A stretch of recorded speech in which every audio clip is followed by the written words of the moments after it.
Okay. Hello. Today we're meeting with Mr. John Supsic. He is the owner of Carpetman in Milton. So welcome and thank you for joining us. Sure, glad to be here. So tell us a little bit about what you do and how you got there. Give a little bit how I got here. Little background on the business. The business has been here in Milton for 48 years. It was originally my father-in-law's business, and I ended up getting into the business roughly 15 years ago. And I bought it from the business from him 13 years ago. One of those things in a career, not liking my job a whole lot, and obviously he was getting older in age and wanted to keep the business in the family. He asked me if I had any interest in coming on board to learn a little bit if I would like it, and came on board, liked it, and it's been going great ever since I got here. Um, would you mind sharing with us when you graduated from Shikellamy School Yeah, District? sure. I graduated from Shikellamy in the class of 1985. Okay. And prior to being a business owner, could you tell us what kind of employment you had prior? Like just a description, it doesn't have to be with whom or anything. It was I was a supervisor for, it was actually juvenile justice counselors. It was juvenile, basically delinquents. And that was with the state. And I did that for approximately 12, 13 years before I came here. Okay. So it's safe to tell students that you may start out in one career path, but somewhere along the line, you may decide, wasn't really what I thought it was going to be, and you trade to something else. Oh, most definitely. I never thought I'd be in business selling flooring and floor covering when I was even 30 years old. You know what I mean? 20 some years ago. Just nothing on my radar, nothing I ever envisioned myself doing. It's just the way things work out sometimes. Opportunities come along, and I took advantage of the opportunity. And that's, you can tell that's sometimes that's what you have to do. An opportunity arises, you got to take a little chance and a little risk. Okay. So can you tell students what are some things that you do on a typical day, and what are what maybe tools you use, or what you Uh, look for, or how you talk to people, because a big yeah, part of your business is doing that. yeah, I can give you lots of examples. Every day's a little different, but you'll come in here in the morning. There's always crews going out. Typically, we'll put out 4 to 6 different crews a day, depending on what we got going on. Today, we're at a church. Uh, we're at a rental property doing work. We're at somebody's home doing work. We're at another rental property doing work. We're at a new house renovation doing work. So you try to get here early in the morning, make sure everybody's got what they need going, making sure all the products going out the door. And you never know. Yesterday, I met with a sales rep from one of the companies they were in, uh, waiting on customers. They come in for your residential replacement business. So you deal with them, and then you'll have to, if they want to pursue possibly purchasing flooring, you'll set up an estimate. You'll go out into their home, measure up, whether it's, say, take a living room, for example, pretty easy, measure the living room up. Where do they pick? LVP, luxury vinyl plank, or carpet. You measure that up, go back, you come back to the store. Most of the time, they've already picked a product, and you'll call and give them a price. And then from that point forward, they decide to go with it. You'll set an installation date up for them, which is typically 2 to 3 weeks out from the time they make their decision. I do local work for construction companies. T. Ross Brothers is one, Hepco Construction. So I meet with those people. I try to get to meet with the people at T. Ross maybe once a week sometimes. I do a lot of work with them, just keeping on contact with them, what they have going on, what jobs I may have with them going on, when's the project coming up, bidding projects with them. Hepco, do work for them, try to meet with them at least once or twice a month. Sales reps, people coming in. So it's always something different every day, but trying to juggle a lot of hats.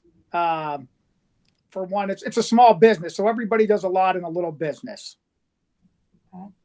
If you had to say which like high school classes were most important for you to be successful in what you do today, what would you tell students?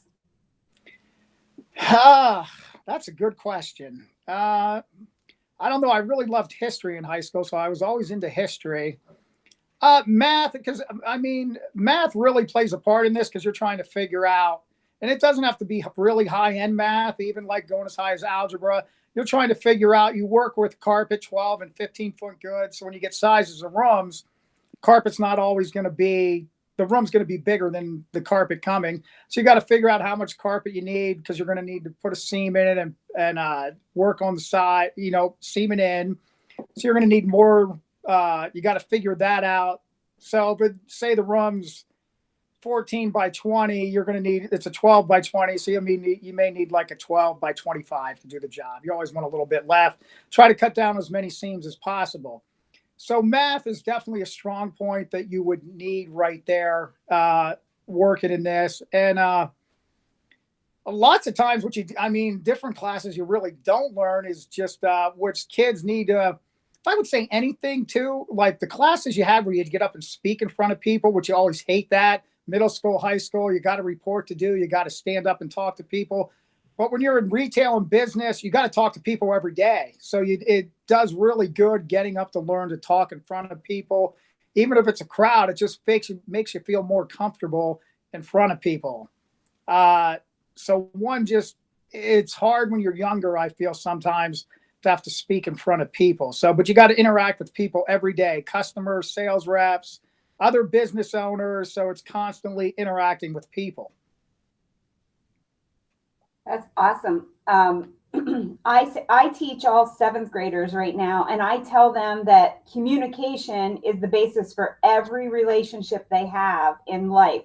So to hear that coming from someone on the outside who's working and successful and doing this day in and day out, I feel like what we are giving them is true. That is true. Communicate, and I missed that with English, right? Communication is so key because there's so many entities going on here. For example, even from the time a customer comes in, you got to schedule the estimate, you got to get that scheduled, and then you got to schedule the install date, making sure you got the right product and you know what I mean? There's so much communication that goes on, and in commercial work, there's so many entities there. Communication is so huge because that's what I feel lacks most of the time when you get into a bigger job. There's so many, like, stuff gets missed. Not, I'm going to say on my end, but there's so much going on. Stuff doesn't get communicated the way it should, and then the ball gets dropped sometimes. So communication is huge, most definitely. Do you think there are opportunities for individuals in this career path locally, or would they have to move out of the area? That's a good question too. There's not as many small stores like myself as there used to be, but there is quite a few. If you take from Sunbury there in a 20-mile radius, there's probably 6-7 stores that is just a small retail store like myself. A great opportunity came my way because my father-in-law already had the business and it was already well established.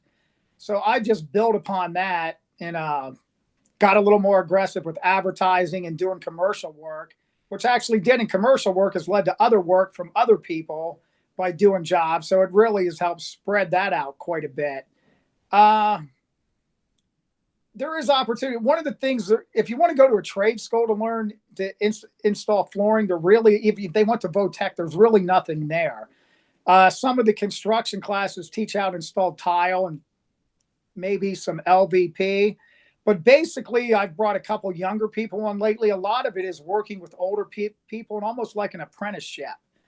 10 years from now, though, there is going to be a huge shortage in floor covering contractors because the majority of the people are in their late 40s and early 50s.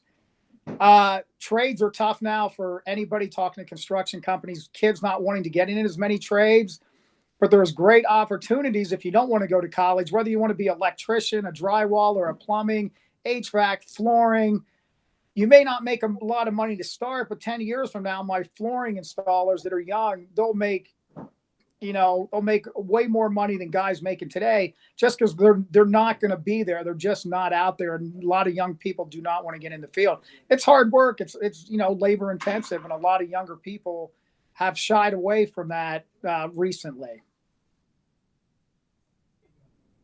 Is there anything you wish someone would have said to you about choosing a career when you were in middle school? It's so tough in middle school. You're just a kid. You have no idea. I mean, you might think you want to do this or do that. And it's, I think at that young age, I think it's really tough. And I think kids today, a lot of younger people move from job to job a lot easier. Say maybe your parents or my parents got one career and stayed at a job forever. You know what I mean? My mother worked at Geisinger for like 35, 40 years, never left, stayed there. So a lot of people stayed one or two companies or career choices. Today, I think what you go to school for is not what you have. I mean, I went to college for elementary education. It just never worked out for me to be a teacher for whatever reason.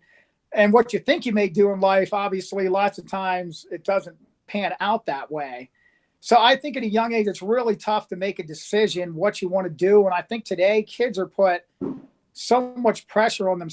They feel a lot of pressure of trying to pick a career earlier in life. And I just feel, knowing from my own kids going through middle school and high school, I think school's a lot tougher today for kids than, say, when I was in middle school and high school. I just think education is tougher, a lot geared of going to college and not enough into the trade fields. So to wrap up our interview here, what is something of your favorites? Like, what is a favorite food or a favorite song, or something you like about your job, or something, a great memory from Shikellamy? What's something that you would like to share? I was an athlete there at Shikellamy, was on the wrestling team, and was on 2 state title teams. So that was a lot of great times.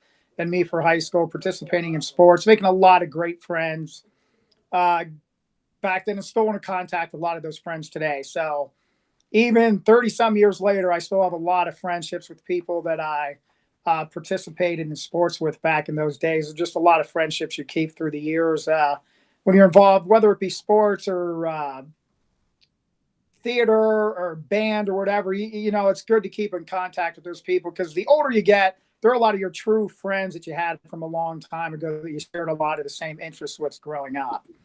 I'll go to my job.